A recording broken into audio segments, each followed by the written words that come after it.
Un très bonjour à tous et quel plaisir de vous retrouver tous ici avec nous. Merci Alejandra. Commençons par notre prière. Au nom du Père, du Fils et du Saint-Esprit. Très sainte Trinité, reconnaissant notre néant, nous voulons t'offrir toute notre vie, nos préoccupations et nos souffrances, tout notre être, corps et âme, notre intelligence et surtout notre volonté, afin de nous unir à ta volonté éternelle et divine, source de tous les biens, et de te donner la gloire et la joie d'accomplir le but de notre vie, de réaliser tous nos actes dans ta divine volonté et ainsi de vivre en elle. Viens, divine volonté, avec tous les anges et les saints, spécialement avec notre douce mère et avec Louisa. Touchez notre front pour y imprimer le Saint-Esprit et nous imprégner de lumière afin que nous puissions comprendre les vérités et les bonnes choses contenues dans ses écrits. Amen. Décret. C'est un véritable honneur, bonjour à tous, et quel immense plaisir de pouvoir continuer ensemble aujourd'hui à recevoir les précieux enseignements de notre Seigneur Jésus-Christ.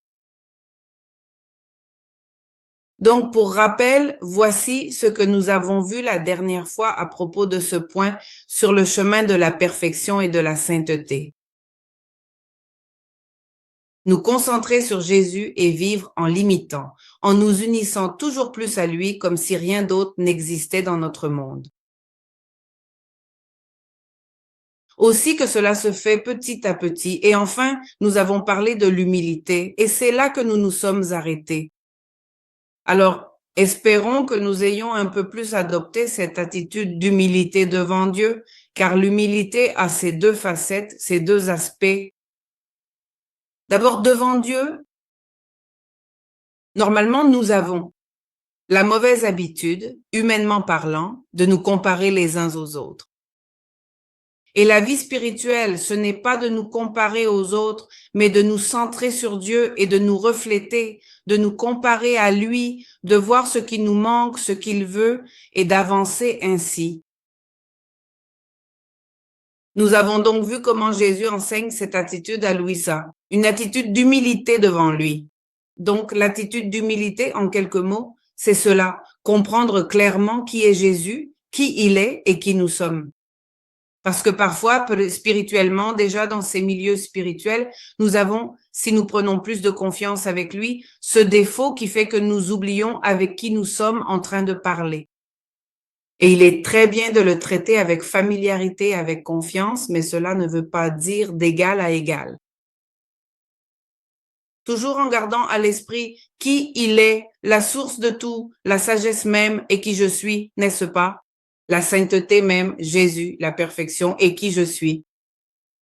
Donc, même si nous avons beaucoup de confiance, n'oublions pas qui nous sommes et qui il est.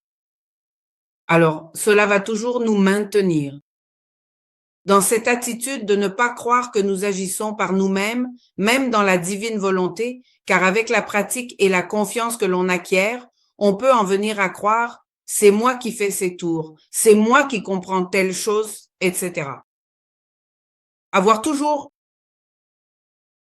cette réalité présente que nous sommes devant lui, nous serons toujours non seulement tout petits, mais aussi pratiquement rien, alors il faut rester dans notre néant, mais il ne s'agit pas de s'y complaire, il s'agit de faire le saut pour tout recevoir de lui. Imaginez si nous restons simplement dans le néant, si nous reconnaissons que nous ne sommes rien et que nous restons là, cela nous plongera dans la pire des dépressions, nous ne ferons rien. Et ce n'est pas ça, c'est-à-dire qu'il faut arriver à ce point, mais pour être dans ce vide et pouvoir nous remplir totalement de lui, nous appuyer totalement sur lui et agir totalement avec lui, lui donner tout l'espace sans garder un petit espace pour nous, car c'est là que nous introduisons notre volonté, nos limites, nos manières humaines. Et alors, cette divine volonté ne nous remplit pas totalement. Or, c'est ce que nous voulons atteindre, n'est-ce pas? C'est ce que nous voulons atteindre. Bien. Alors, la dernière chose que Jésus nous a laissée, c'est la tâche d'être avec lui comme un petit enfant, comme un bébé abandonné dans les bras de sa mère, me demandant toujours de t'aider, que je t'assiste en confessant toujours ton néant en somme, en attendant tout de moi. Alors, dit Louisa, je m'efforçais de faire tout mon possible pour lui plaire, je me faisais toute petite, je m'anéantissais, et parfois j'en arrivais à un tel point que je sentais tout mon être comme dissous, au point de ne plus pouvoir agir, ni faire un seul pas ou respirer si lui ne me soutenait pas. Alors, cela semble être un pas ou une respiration, on dirait qu'elle parle de la vie naturelle, mais souvenez-vous de toujours le transposer à la vie spirituelle. Je ne pouvais même pas faire une petite prière, ni un petit je t'aime, ni accomplir une bonne action si ce n'était en l'apprenant de Jésus. C'est, comme je vous le dis, notre attitude, la base de l'attitude pour vivre dans la divine volonté. Sinon, quel sens cela aurait-il de vouloir vivre dans la divine volonté et de la laisser agir en nous si nous croyons que nous pouvons aussi le faire par nous-mêmes? Il est donc nécessaire pour nous de commencer par arriver à ce stade, afin de pouvoir ressentir le désir profond et prendre la décision d'accepter tout ce qui vient de Jésus, ainsi que de sa volonté divine. Passons maintenant au deuxième point, voyons voir. De plus, j'avais une si mauvaise apparence que j'avais honte de me présenter aux gens, sachant que j'étais la plus laide et la plus méchante, ce que je suis toujours en réalité. Eh bien, surprenant, n'est-ce pas? Louisa devrait dire ceci. On va se demander, Louisa était-elle vraiment si mauvaise, si laide au fond d'elle-même? N'oublions pas qu'elle ne se comparait pas aux autres. C'est précisément là que l'on perçoit sa petitesse, son humilité, qui fut comparée à celle de Jésus. Alors, face à Jésus, je crois que nous tous, eh bien, écoutez, si nous sommes vraiment sincères, nous allons nous rendre compte qu'en face de lui, oui, nous sommes, ou du moins nous avons été, mauvais. Et Louisa dit, comme je le suis encore en réalité, autrement dit, si nous voyons combien Jésus nous aime, et combien notre amour est tiède, combien il est intermittent, combien de distractions parfois, combien de défauts encore, enfin, eh bien, nous nous reconnaîtrions exactement comme Louisa. Alors, rappelons-nous, ne nous comparons pas aux autres, mais toujours devant Dieu. De plus, je le répète, je me voyais si mauvaise, que j'avais honte de me présenter devant les gens, me sachant la plus laide et la plus mauvaise, comme je le suis encore en réalité. Alors je les fuyais autant que possible et je me disais à moi-même, si seulement ils savaient à quel point je suis mauvaise et s'ils pouvaient voir les grâces que le Seigneur me fait, que je ne disais à personne et que je suis toujours la même, comme ils auraient horreur de moi. Alors, au contraire, elle disait, combien de fois Dieu m'a-t-il fait des grâces et je n'y ai pas bien répondu, ni de la manière dont il aurait voulu que je réponde. Alors, c'est pour cela qu'elle se sentait encore indigne, n'est-ce pas? Elle pensait qu'il lui manquait encore beaucoup. Eh bien, il faut apprendre cette attitude. Ce n'est pas non plus une fausse humilité. Il ne faut pas tomber dans cette fausse humilité où, devant les autres, on se montre toujours ainsi. Ah, je me crois, mais extérieurement, je me fais plus petit que les autres. Non, non, il ne s'agit pas non plus de faire semblant extérieurement. C'est une attitude intérieure. Alors, de cette manière, voyez comme je pense que nous ne pourrions jamais nous croire supérieurs à quelqu'un parce que nous ne savons pas quelle grâce l'autre a reçue. Nous savons, en revanche, celles que chacun de nous a reçues, et sûrement elles sont très, très nombreuses. D'ailleurs, parfois, nous ne reconnaissons pas ou nous n'arrivons pas à percevoir toutes les grâces que Dieu nous accorde. C'est donc un bon exercice d'y réfléchir. Tout ce que Dieu nous a donné dans notre vie, la patience infinie qu'il a eue envers nous, les grâces qu'il nous a vraiment accordées pour en arriver là.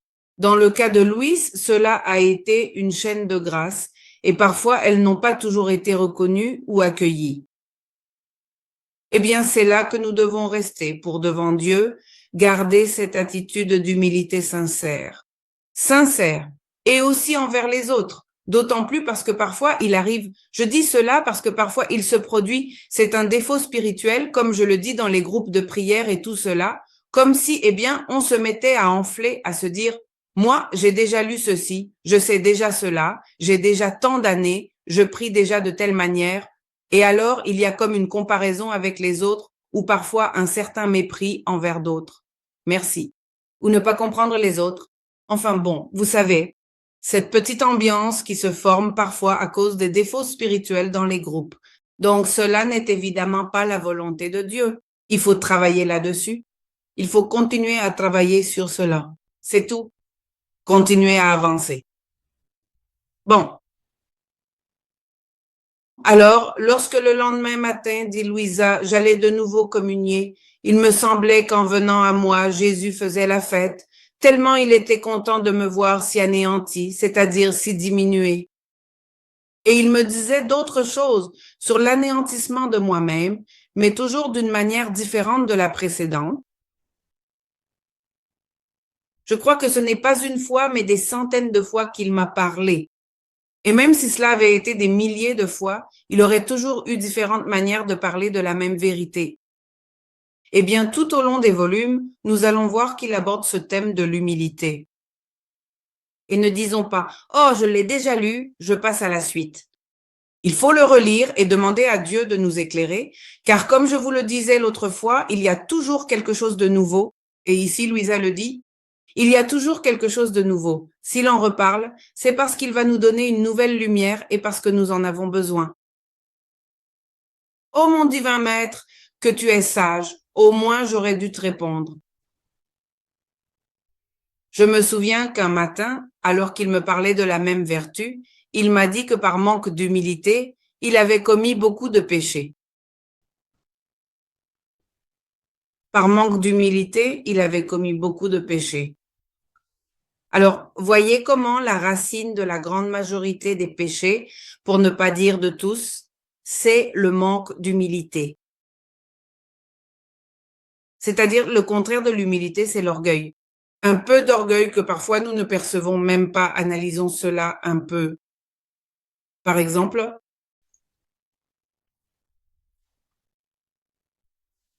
nous savons qu'il y a le commandement « tu ne mentiras pas » et nous disons « bon, un petit mensonge, qu'est-ce que ça fait ?»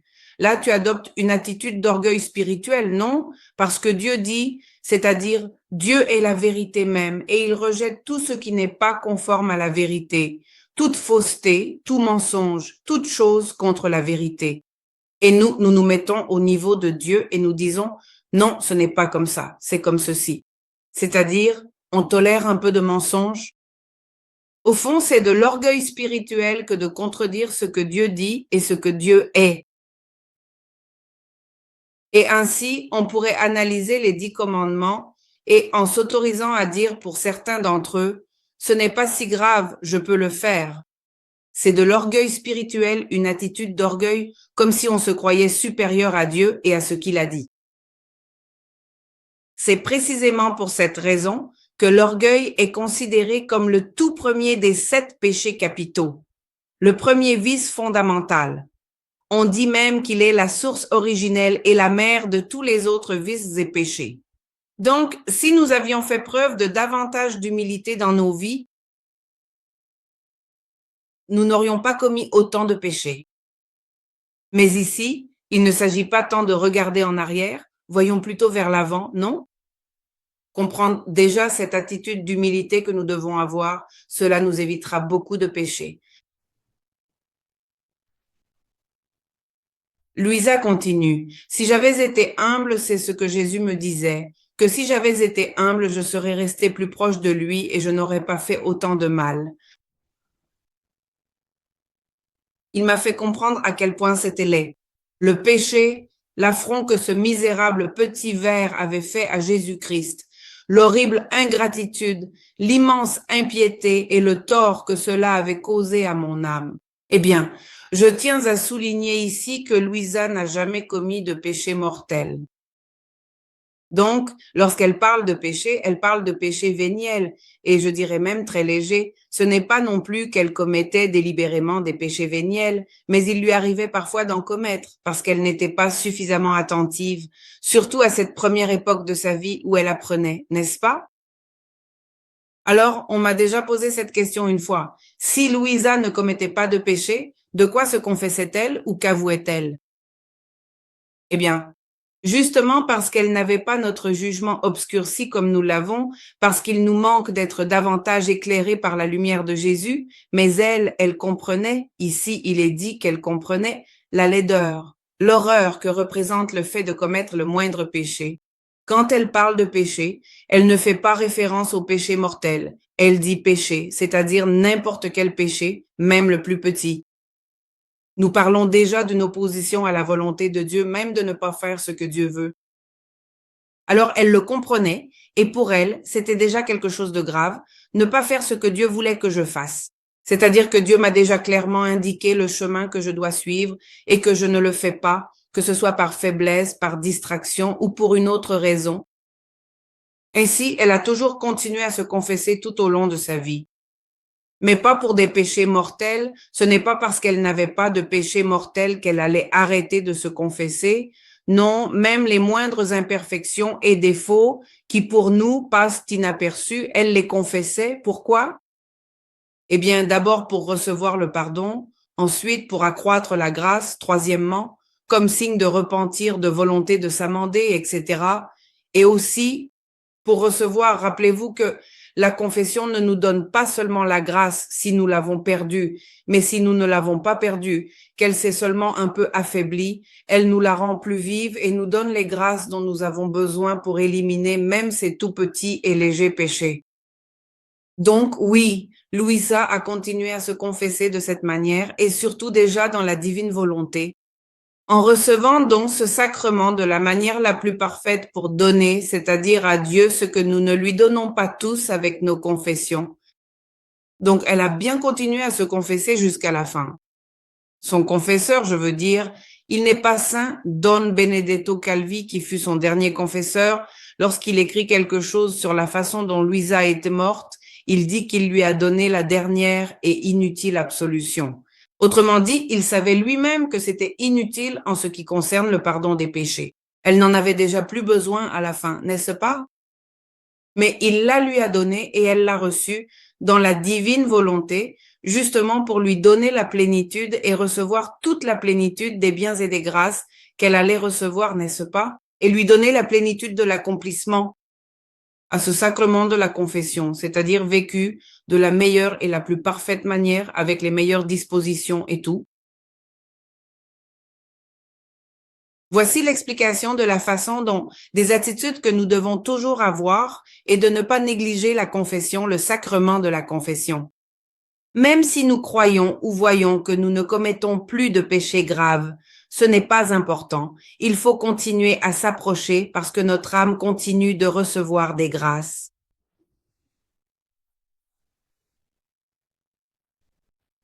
Alors, nous allons nous concentrer un peu plus. Analyser ici, il y a plusieurs éléments.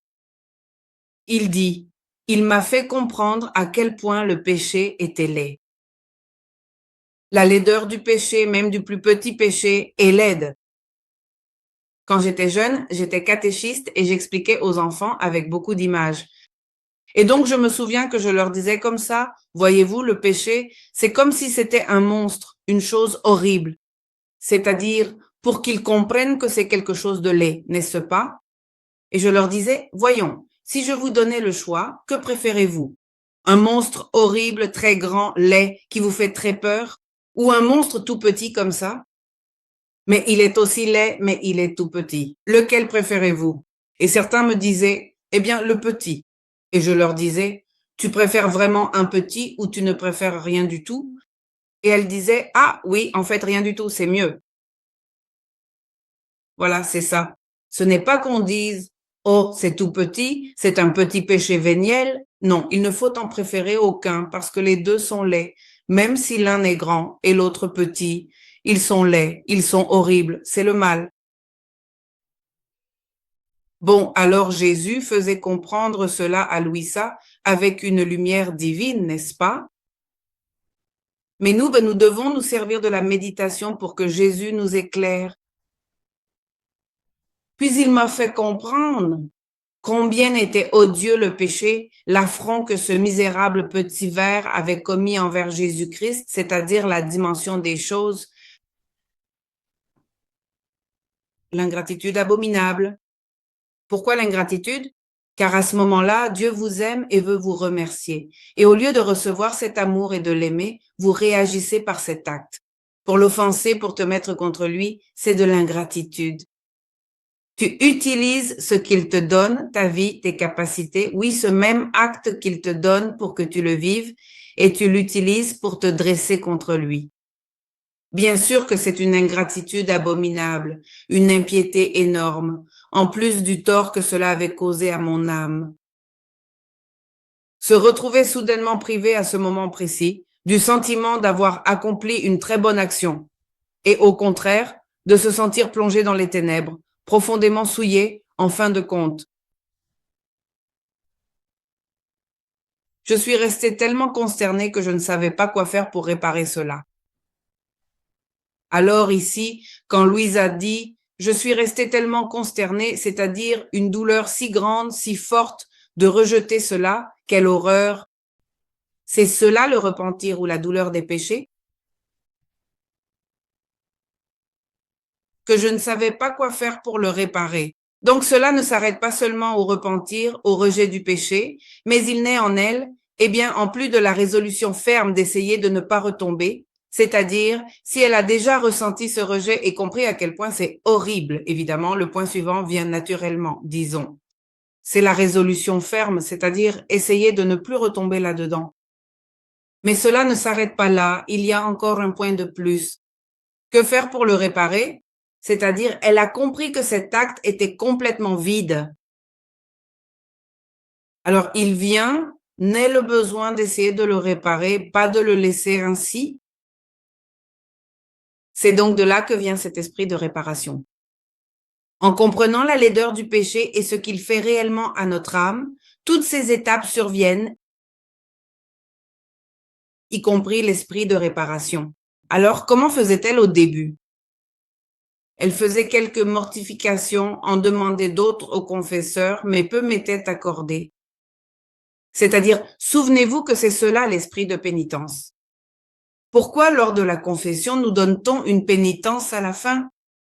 C'est cet esprit de réparation de se dire, bon, compenser d'une certaine manière le mal que j'ai fait, par une prière, par une bonne action. C'est donc cet esprit de réparation que nous devons apprendre davantage ou mieux comprendre d'où il vient. Je faisais, comme je l'ai déjà dit, mais tout me semblait n'être que des ombres de réparation et de mortification. Et je ne faisais rien d'autre que penser à mes péchés, mais chaque fois plus unis et rapprochés de Jésus. Bon, ici ce n'est pas dit, mais il est évident que Louisa se confessait. Plus loin, elle le dit. Alors, j'avais une telle crainte de m'éloigner de lui. En voici un autre. La crainte de Dieu, c'est justement cela, la crainte de l'offenser et de perdre à nouveau son amitié, ou de s'éloigner, ou d'abîmer cette amitié d'une manière ou d'une autre, de l'affaiblir, de la refroidir, de m'éloigner de lui. C'est cela la crainte de Dieu, et d'agir. Pire qu'avant, ce que moi-même je ne sais expliquer. Je ne faisais rien d'autre lorsque je me trouvais avec Jésus que de lui dire la peine que j'éprouvais de l'avoir offensé. Peine, douleur, oui, intérieure. Parfois, je veux aussi expliquer cela, la douleur des péchés. Parfois, Dieu nous accorde de ressentir une douleur en tant que telle. Mais cela ne veut pas dire que si tu n'as pas une douleur intérieure très forte, alors tu ne ressens pas la douleur de tes péchés. Autrement dit, la douleur n'est pas tellement sensible. Parfois Dieu l'accorde, mais c'est plutôt l'attitude de rejet, de repentir sincère par amour pour Dieu. Alors parfois on ne ressent pas sensiblement la douleur, mais c'est cette attitude, quand on parle de la douleur des péchés, c'est à cela que l'Église fait référence, à la contrition parfaite. C'est-à-dire l'attitude de « mon Dieu, je me repens, cela me fait mal ». Autrement dit, je comprends que ce que j'ai fait était terrible, je le rejette de toute mon âme. Pourquoi? Parce que je t'ai offensé, toi qui es si bon, qui m'aimes tant. Voyez comment Louisa a ici cette contrition parfaite. Elle ne se repent pas par peur d'aller au purgatoire ou que Dieu la punisse en enfer ou à cause d'une autre conséquence. Non, elle avait déjà dit auparavant l'offrande que ce misérable petit ver avait faite à Jésus-Christ. Mon horrible ingratitude envers lui, l'énorme impiété. C'est donc cette contrition parfaite. Ici, dans la vie spirituelle sérieuse, nous devons avancer, nous l'avons déjà dit, la grâce n'est jamais de trop, en tout nous devons avancer, notre élan doit être par amour de Dieu, même le repentir de nos péchés, de sorte que nous ne devons pas le faire par peur. Pourquoi? Parce que cela n'est pas digne d'enfants, ce n'est pas digne de bons enfants, d'enfants aimants envers Dieu. Cela pourrait être le cas d'enfants rebelles et mauvais, n'est-ce pas? Mais non, non, non, Dieu veut que nous soyons des enfants, que nous l'aimions beaucoup, n'est-ce pas? Parce que c'est l'amour qui va nous unir à Jésus. Même si nous avons encore des défauts et d'autres choses, ce n'est pas grave. Ici, c'est l'amour que nous avons pour Jésus. Alors, voyez face à cela, ce qu'il advient de ces prêches où l'on prêche la conversion aux gens, mais par peur des châtiments. C'est imparfait. Rien de tout cela. Dieu va envoyer un châtiment, convertis-toi. Ça, c'est pratiquement de l'Ancien Testament. Et en écoutant Jésus, ce n'est pas comme ça que ça se passe. C'est Dieu t'aime tellement. Il t'a montré tant de patience. Il a un plan d'amour pour toi. Convertis-toi par amour pour lui. Si vous regardez chez lui, c'est ainsi. Il ne nous menace pas. Il nous appelle par amour pour lui et nous fait comprendre.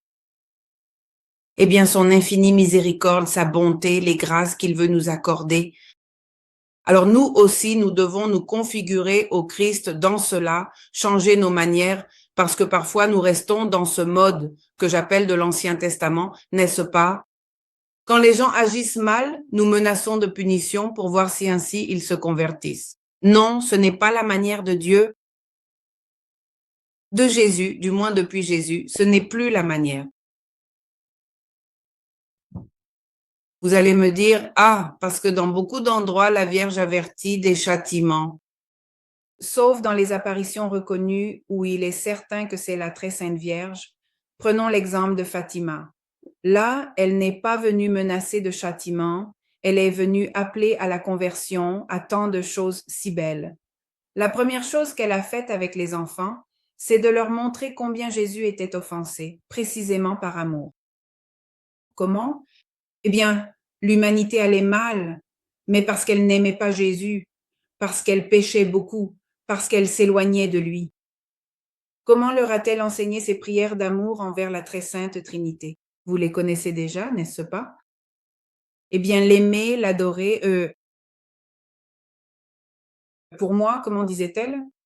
Et pour ceux qui ne t'aiment pas, ne croient pas en toi, n'espèrent pas en toi, etc.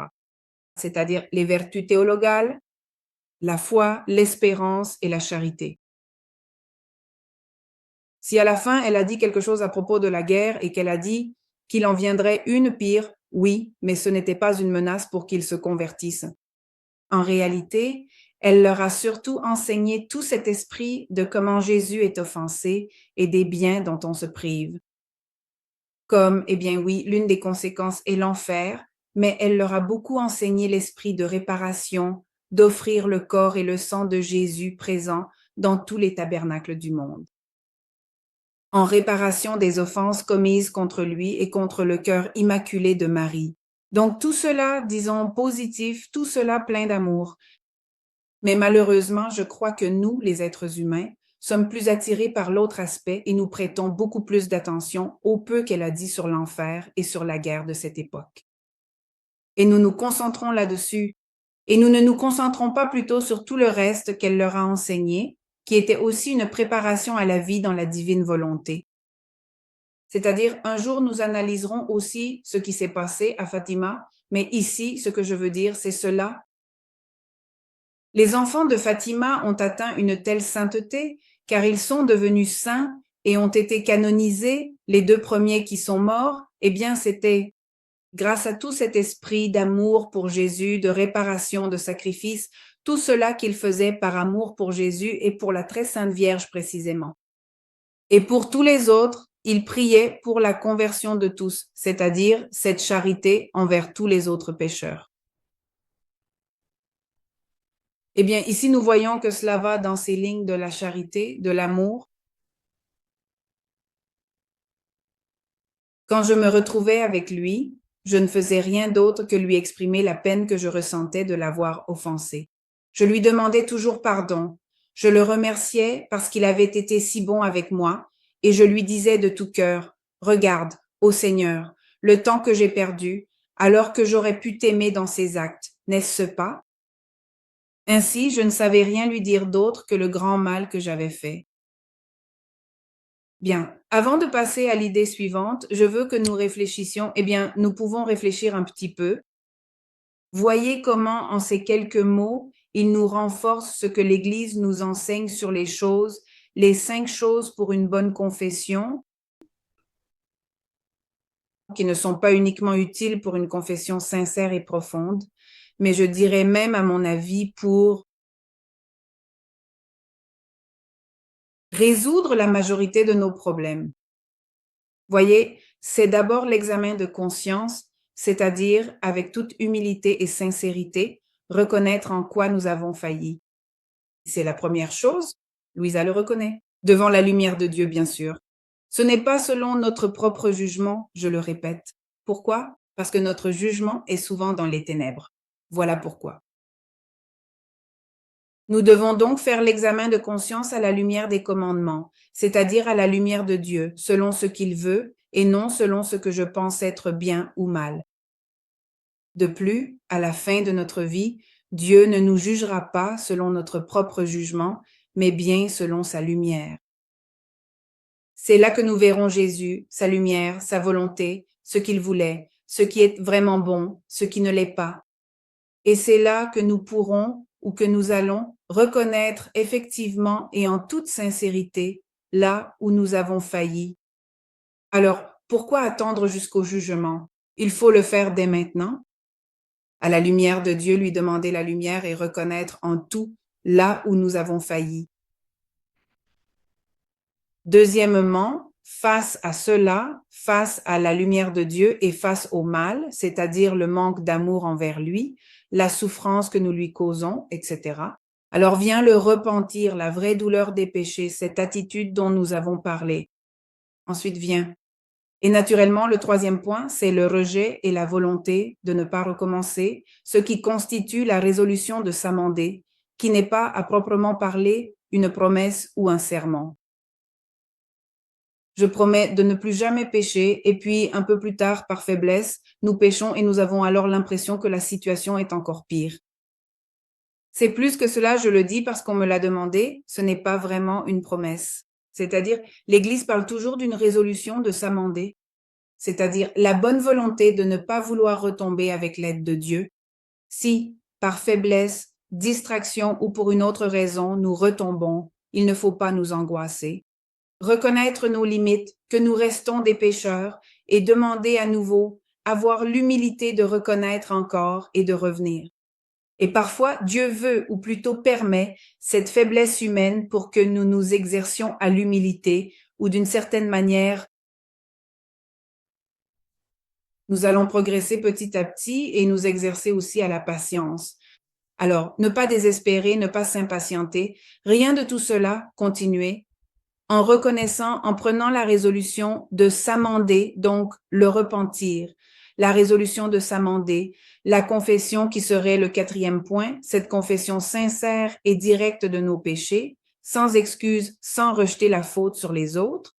Non, nous devons reconnaître ce qui nous appartient, indépendamment du fait que l'autre ait fait ou non. C'est-à-dire, toi devant Dieu, en quoi as-tu failli, n'est-ce pas? Eh bien, alors vient cette confession directe et sans excuse. Et ensuite vient l'effort de réparer d'une certaine manière, c'est la pénitence. Eh bien, cela même, comme je vous le dis, peut nous servir pour résoudre des problèmes avec les autres personnes. Les étapes, ce sont les mêmes pour n'importe quel problème, c'est ainsi. D'abord, reconnaître en quoi j'ai failli, pas l'autre personne, moi. Demander pardon, c'est-à-dire essayer de ne pas recommencer, ce qui est c'est la résolution d'amendement. Ah, pardon, la douleur, c'est-à-dire me repentir d'avoir fait ce mal. Résolution d'amendement, confession, c'est-à-dire qu'entends-tu par confession? Eh bien, avoir l'humilité de présenter des excuses. Écoute, excuse-moi, je me suis trompée sur ce point. J'ai dépassé les bornes sur cela. Avec sincérité, avec humilité et directement, sans excuse. Cela guérit beaucoup de relations. Et ensuite, essayer de réparer le mal que tu as fait à l'autre personne. Le tort, la douleur ou quoi que ce soit d'autre, non? Voyez, avec cela, on peut pratiquement tout guérir.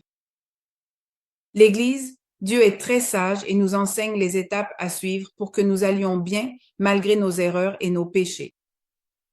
Il n'y a pas d'autre chemin, c'est le chemin et c'est le remède au péché. Alors, eh bien, j'espère que si vous avez quelque chose à régler quelque part, en suspens avec votre prochain, suivez ces étapes avec l'aide de Dieu et vous verrez que cela va se résoudre. Eh bien, ici, voyez comment cela s'accorde parfaitement avec les enseignements de l'Église, notamment sur la confession. En somme, Jésus dit, « Jusqu'au jour où Jésus, me réprimandant, m'a dit, « Je ne veux plus que tu penses à cela. » Lorsqu'une âme s'est humiliée, encore une fois, il lui rappelle les étapes. Elle s'est humiliée, elle s'est convaincue d'avoir mal agi, c'est-à-dire qu'elle a reconnu, qu'elle est convaincue, qu'elle s'est repentie, qu'elle a lavé son âme dans le sacrement de la confession et qu'elle est prête à mourir plutôt que de m'offenser. Autrement dit, la résolution totale d'amendement, elle est prête à mourir. Avant de recommencer à m'offenser, alors c'est une offense à ma miséricorde, un obstacle à l'étreindre dans mon amour, de continuer à y penser. Autrement dit, il faut accomplir ces étapes, une fois que c'est fait, avec toute la sincérité dont tu es capable à ce moment-là. Avance, ne t'arrête pas et ne reste pas bloqué là, comme Louisa était déjà en train de le faire, parce que c'est aussi une tentation spirituelle, celle de rester bloqué et de se dire « quel pécheur j'ai été, quelle horreur j'ai fait ça », et de rester là découragé, bloqué. Alors, on n'avance plus et on ne fait plus le bien suivant que Dieu veut, n'est-ce pas? Donc, une fois que tu as bien accompli ces étapes, que tu t'es confessé avec, bon, je ne répète pas, toutes les dispositions nécessaires, très bien. Maintenant, Jésus dit, je ne veux plus que tu penses à cela. Lorsqu'une âme s'est humiliée, s'est convaincue d'avoir mal agi, a lavé son âme dans le sacrement de la confession et est prête à mourir plutôt que de m'offenser, continuer à penser à cela est une offense à ma miséricorde. C'est un obstacle pour l'attirer dans mon amour parce que elle cherche par son esprit à se replonger dans la boue, c'est-à-dire qu'en pensant à nouveau à cette faute, il semble effectivement qu'elle se recouvre à nouveau de la boue du passé, et cela m'empêche de lui permettre de prendre son envol vers le ciel. Ainsi, même la confession et tout ce processus ne sont qu'un moyen. Ce n'est pas la finalité. Il ne faut pas s'arrêter là. Ici, la finalité est indiquée. Merci. T'élever jusqu'au ciel, jusqu'à lui, jusqu'à sa volonté, c'est cela la finalité, et c'est lui qui va justement nous aider, c'est-à-dire à prendre notre envol, à devenir léger, à prendre notre envol vers le ciel, car avec ses pensées, elle reste toujours enfermée sur elle-même et n'avance pas. De plus, regarde. Je ne me souviens déjà plus de rien, j'ai tout parfaitement oublié. Oh, quelle merveille! Ici aussi, on ressent l'amour de Jésus. Le seul, on peut dire, le seul amour total, illimité, infini. Moi, regarde, je ne me souviens déjà plus de rien. C'est-à-dire, vraiment dans la confession, Jésus, page blanche et nouveau départ, non seulement pour nous, c'est-à-dire qu'il efface le péché de notre âme, mais aussi pour Jésus. C'est une page blanche pour lui et il ne s'en souvient plus. Quelle merveille, n'est-ce pas? Je ne me souviens déjà plus de rien. Je l'ai parfaitement oublié. Enfin, les créatures n'oublient pas. Il nous reste ce petit bruit de fond et il nous est difficile d'oublier, alors que Jésus, non, c'est le seul qui nous aime de cette façon. Je ne me souviens déjà plus de rien, je l'ai parfaitement oublié. Ou bien vois-tu la moindre ombre de rancune de ma part envers toi? Louisa lui répondait alors doucement, « Non, Seigneur, tu es infiniment bon envers moi. » Et de mon côté, je sentais mon cœur se mettre à se fondre littéralement de tendresse. Bon, alors, si vous avez déjà fait une... Ainsi, pour tous ces moments de leur vie passée, Jésus leur dit la même chose. Jésus nous le dit à nous aussi. Alors Jésus continue de lui dire, Veux-tu continuer à garder ces choses devant toi, c'est-à-dire ces choses laides? Et Louisa, non, je ne veux pas. Et lui, bon, alors pensons à ce que nous voulons, c'est-à-dire à nous aimer et à nous réjouir mutuellement. C'est ce que Dieu veut, que nous l'aimions. Et notre vie sera une vie d'amour pour Jésus, de le connaître davantage, d'agir avec lui, de le contenter. Et lui ne se laisse pas vaincre en amour, ça c'est sûr, comme il le disait dans l'autre chapitre, dans l'autre petit passage, n'est-ce pas? Tu ne sais pas les grâces que je vais te donner. Alors voilà le point, laissez notre passé derrière nous. Et chaque fois que cela vous revient, parce que ce n'est pas automatique, n'est-ce pas? Mais chaque fois que cette tentation vous vient, ce trouble d'être coincé dans le passé, laissez-le, rappelez-vous ceci, c'est tellement précieux, relisez-le, regardez-le à nouveau. Ah, d'accord, où vais-je? Jésus ne s'en souvient plus, parce que je me suis déjà confessé avec tout le repentir dont j'étais capable. Et alors Jésus va de l'avant, je veux t'aimer et arriver jusqu'au ciel. Et te contenter en tout et vivre ensemble. Avancer sur ce chemin. À partir de ce moment-là, en avant, lui a dit, je n'ai plus pensé à cela, à ce mal que j'avais fait, n'est-ce pas?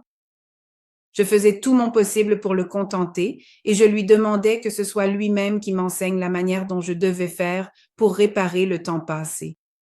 C'est-à-dire, Louisa continuait avec ce désir et cette demande. Autrement dit, elle demandait vraiment à Jésus, comment puis-je réparer? Cette attitude, cette demande, c'est aussi ce qui... C'était comme une préparation pour qu'ensuite il lui enseigne comment réparer dans la divine volonté, non seulement pour elle, mais aussi pour les autres, évidemment avec Jésus.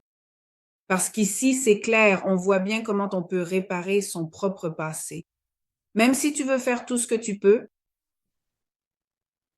voyons, dites-moi, pouvez-vous revenir en arrière pour refaire ce péché ou ces péchés et maintenant les remplir d'amour pour Dieu? Eh bien, nous ne pouvons pas le faire. Ici, dans le temps présent, nous pouvons faire quelque chose, mais au final, tu remplis cet acte actuel. Et comment fais-tu pour remplir le passé? Seulement avec ta bonne volonté, en voulant le faire, mais en réalité, nous ne le pouvons pas. Nous avons besoin de Jésus pour pouvoir le faire. Pourquoi?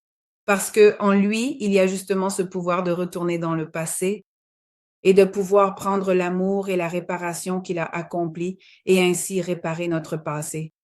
Alors ici, il n'y a pas d'autre solution. Qu'est-ce que Jésus veut? Qu'il tu continues d'avancer, que tu continues de le connaître sur ce chemin de la divine volonté, dans cette vie de la divine volonté. Et là, tu trouveras le remède à toute ta vie passée. Absolument. Ayons cette confiance totale en Jésus. Rappelez-vous d'être comme cet enfant abandonné, dans les bras de Jésus, et que lui, comme une petite barque, va te porter et tu feras bien plus que si tu étais descendu de ses bras pour faire quelques pas. Il va t'emmener, mais cette fois jusqu'au ciel, et te faire accomplir tant de choses qu'il a faites et que seul tu ne pourrais pas faire. Alors, béni soit Dieu qui nous donne ces précieux enseignements. Donc, pour résumer, voyons voir. Ah, je me souviens, j'ai noté ici, on m'avait posé une question la dernière fois. Que faire ou comment dire quelque chose à des personnes qui ont déjà connu les écrits de Louisa et qui malheureusement sont retombées dans un péché grave? Ou qui sont dans un péché grave ou quelque chose comme ça? Voyez-vous, d'abord, nous devons nous-mêmes faire l'expérience de tout cet amour total de Dieu qui nous pardonne tout, qui oublie tout, pour pouvoir le transmettre à nos frères. Rappelez-vous qu'il peut tout pardonner, et ce qui nous semble une ingratitude horrible, il peut tout pardonner, et pour lui c'est quelque chose de facile. Son amour le veut, et il a déjà prévu les remèdes. Alors, les inviter comme le fils prodigue, tu vois, mais sans les menacer, je le répète. Comme le disait déjà saint François de Sales, n'est-ce pas? On attrape plus de mouches avec une goutte de miel qu'avec un tonneau de fiel. Donc, c'est la même chose. De la même manière que Dieu s'est comporté avec nous ou se comporte, nous aussi devons les attirer par l'amour. Regarde, Dieu t'a destiné à accomplir de grandes choses. Que fais-tu là dans le péché? Reprends ta place comme le fils prodigue. Reviens à la maison de ton père pour être le fils riche d'un père riche, d'un roi, et non pas rester là-bas parmi les porcs et la boue. Il faut donc leur faire une invitation pleine d'amour pour qu'ils puissent reprendre ce chemin avec toute la confiance que c'est aussi ce que veut Jésus. Absolument, Dieu veut que nous arrivions tous à cela, même si nous avons été ingrats en ne prenant pas cela au sérieux.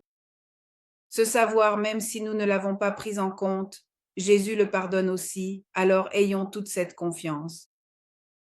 Bon, pour résumer, afin de ne rien oublier, qu'est-ce que Jésus nous a enseigné aujourd'hui? L'humilité spirituelle devant lui et devant les autres, cette attitude intérieure, toujours d'humilité et de propre néant, qui, d'ailleurs, rappelons-le, fait aussi partie de l'enfance spirituelle de Sainte Thérèse de Lisieux. Voyez comment toute la spiritualité chrétienne catholique était déjà orientée vers Louisa, c'est-à-dire vers la vie dans la divine volonté. Toute la spiritualité chrétienne se développait par exemple aussi chez Sainte Thérèse de Lisieux. Nous voyons déjà toutes ces bases en elle. Beaucoup de gens les ont aussi adoptées grâce à elle. Je connais, n'est-ce pas, Mary? Nous connaissons là, par exemple, Sam, qui vient de la spiritualité carmélitaine, et moi, je connais d'autres personnes qui ont déjà toute cette préparation de l'enfance spirituelle, de tout faire par amour pour Jésus, etc., n'est-ce pas? Donc, ce sont les bases. Nous avons donc vu l'humilité spirituelle, l'enfance spirituelle.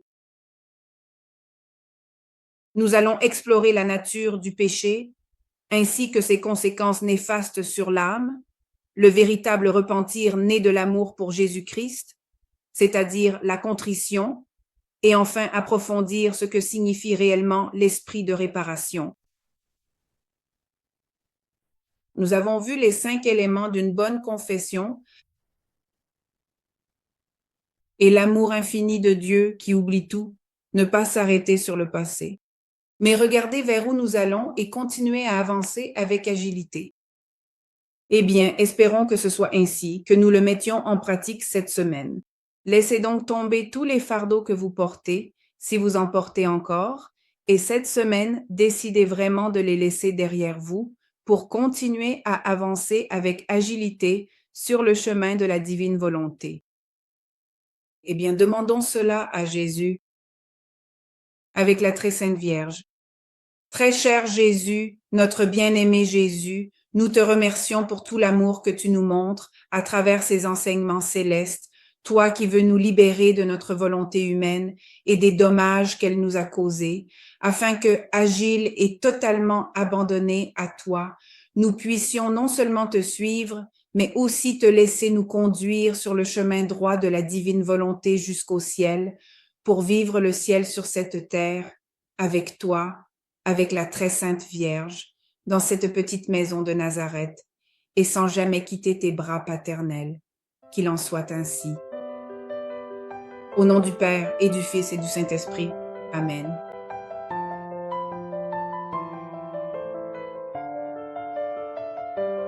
Je vous remercie infiniment. C'est vraiment très gentil de votre part. Merci encore 1000 fois pour tout, Alejandra. Merci beaucoup. Merci. Avec plaisir. Je merci.